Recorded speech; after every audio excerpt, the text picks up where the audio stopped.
Alright, so we come to Crime Story then. So this is Jackie Chan's movie from 1993.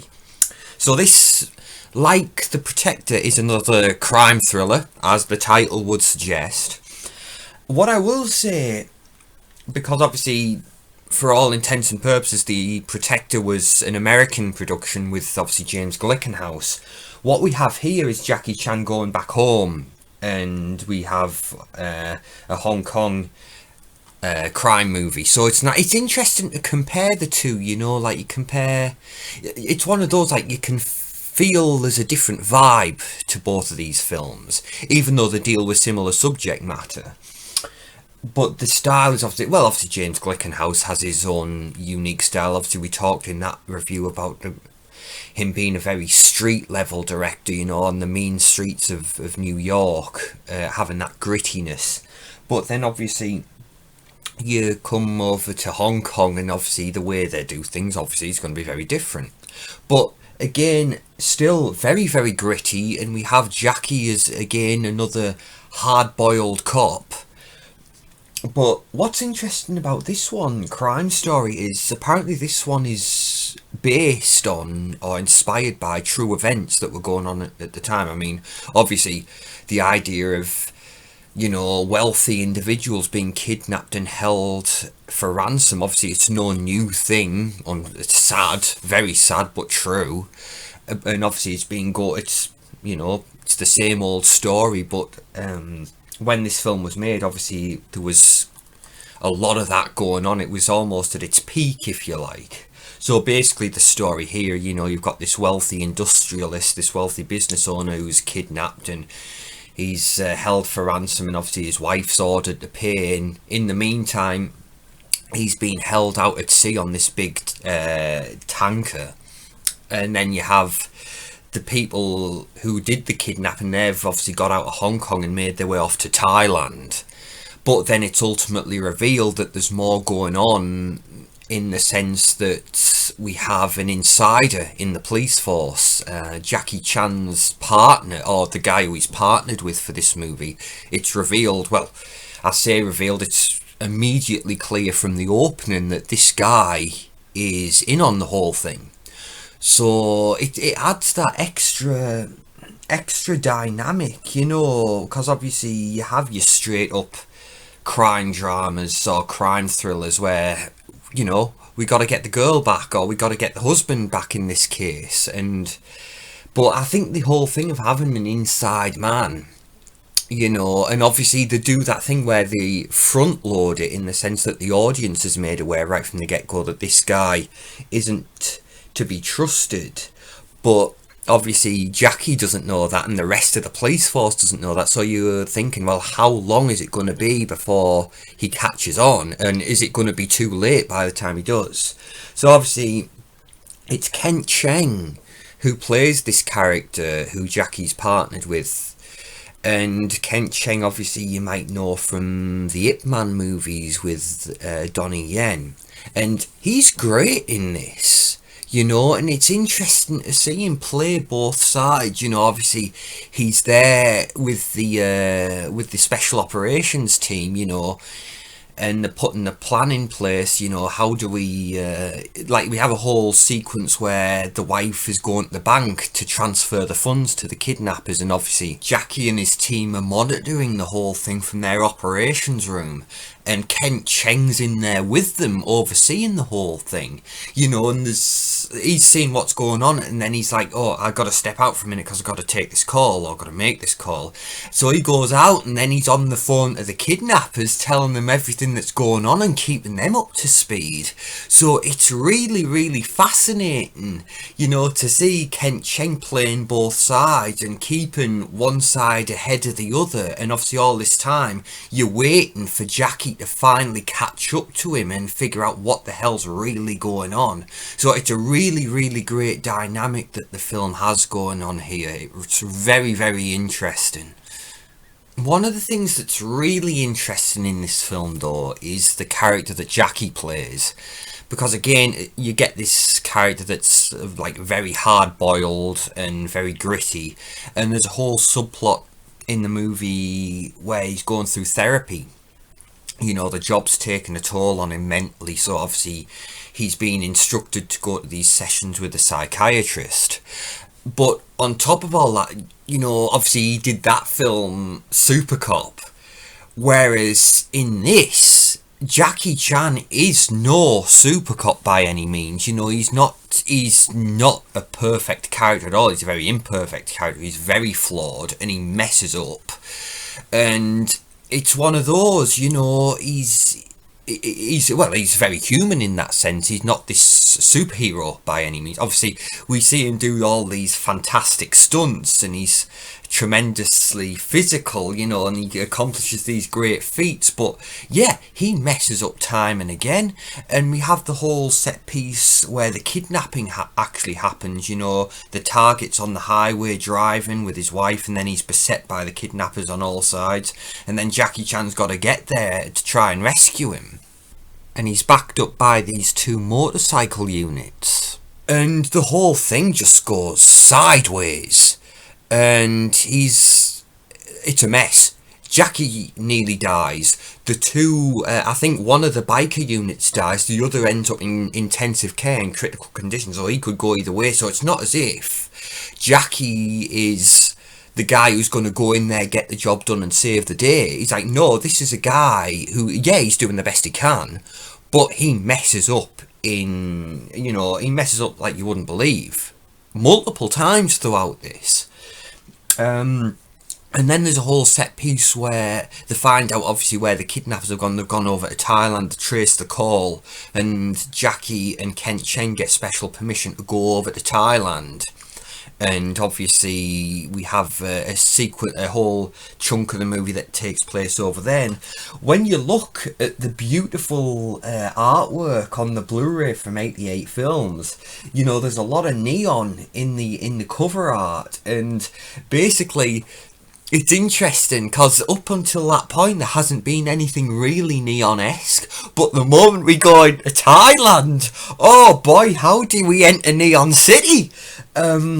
It's so stylish, it's so cool, you know, in that early 90s aesthetic. It's really, really cool stuff. What is again interesting, obviously we have like that whole kidnapping sequence which involves like this elaborate car chase. And then we have sequences where Jackie's in shootouts and things like that. So it's again goes to that idea of, you know, we've seen with To Kill with Intrigue and Dragon Fist, you know, Jackie in that period setting where it's all about the martial arts. But obviously one of the nice things about seeing him in these more contemporary movies like The Protector and like Crime Story is, you know, we get to see him obviously we have a cool boat chase in The Protector and the chase through the streets, and then in this we've got the whole car chase, and there's a sequence where he gets on one of the bikes after one of the biker units has been taken out, and obviously the cool gunfights that he gets into. But what's interesting, you'll notice, and it looks as though there was certain things that were shot after the fact, because Jackie's hair might be much shorter than it was in the shot previous, and we get an example of this when they go over to Thailand, because we have a set piece and it takes place basically on this scaffolding, and it's one of those where you can see the Jackie influence in this sequence. You know, it's got the Jackie Chan signature on it, and you can't help but thinking, like, was this clearly it was added in later, but was this obviously an example of Jackie Chan putting his signature on it? Like, obviously because we've had these gritty gunfights and this hard-hitting car chase, you know, these are things that are very out of character for Jackie, really. It kind of goes against type for Jackie, you know. So we have this sequence that's added in on the scaffolding, and again, it's still, all intents and purposes, it's serious, you know, because obviously, you know, Jackie doesn't want to let the kidnappers get away, you know, and obviously the stakes are played up, you know, obviously these guys can get killed easily, you know, so it's not played for laughs, but you can see obviously you know, it just feels so Jackie, this sequence, and it feels almost there's a disconnect between this sequence and the rest of this and the stuff we'd seen previously throughout the film, and a lot of the stuff that comes in later. It's like this sequence, it's almost, there's a disconnect there. It feels like a sequence from a totally different film almost, that's just been spliced in. So it's like, it's interesting, like, you wonder about the production of this, because I think Jackie and the director, while they certainly got on, they had different ideas about what this film should be. And I've got to wonder if it's one of those, Jackie was looking at the film after they'd finished the initial photography, and he was thinking, you know, I want to add something here that's me. And I've got to believe that had an impact on this whole sequence, chase sequence that leads onto this scaffolding. We have like the hand-to-hand stuff, but it's great. It's great, and again, for all intents and purposes, it's played straight. But there's just little elements there, and little riffs that you think, yeah, you can see the Jackie personality injected here. But then obviously, when we finally get the reveal, or Jackie finally realises, oh wait, Kent Cheng's been working with these guys throughout the entire thing. Obviously, it's great to see them finally come to blows, you know. But it's great. It's great stuff. I really like this one. Obviously, talked about the Protector, and Protector I really enjoyed. But I think if you're looking at the Jackie crime thrillers, I think Crime Story takes it. If you know, like, between those two films, like with To Kill with Intrigue and Dragon Fist, I really like both of those. But if I was to say which one is the stronger of the two, I'd go with Dragon Fist. And between Crime Story and The Protector, I gotta go with Crime Story, even though both great. But yeah, it's really good, is Crime Story. Again, highly recommend it. And again, obviously, it's one of those, there is an English dub, but I watched it in the Cantonese, because again, it's always the same. I've talked about this in the previous reviews. It's just the English dubbing, it takes you out of the whole thing. For me, it does. But one of the other things about this film is, you know, Hong Kong, British Hong Kong as it was then in the 90s, you know, like the 80s into the early part of the 90s, it had such a real cool vibe about it, and it lent itself really well to action films, as is showcased here. And, you know, in things like Night Watch, the Pierce Brosnan movie, a chunk of that movie takes place on the streets of Hong Kong. And it's so cool. It's difficult to put into words what it is, but it's one of those, you know it when you see it. It's the vibe of the whole thing, and it's showcased in full force here. But yeah, that brings this to a close, more or less. Once again, 88 films that haven't let us down. The restoration job is phenomenal. Obviously, we touched on how beautiful the cover art is that they've commissioned for the Blu-ray, but yeah, this is definitely worth getting. Also, like The Protector, even if you don't want to go the whole hog and get the Blu-ray, Crime Story and The Protector, if you've got Amazon Prime, they're both included in the Amazon Prime subscription. So again, you've got nothing to lose by just look them up on there and enjoy. But got some really great action. Again, a really compelling story, and a nice little twist on the story with having a cop who's, you know, on the take, a corrupt cop, who's obviously one step ahead of Jackie all the way.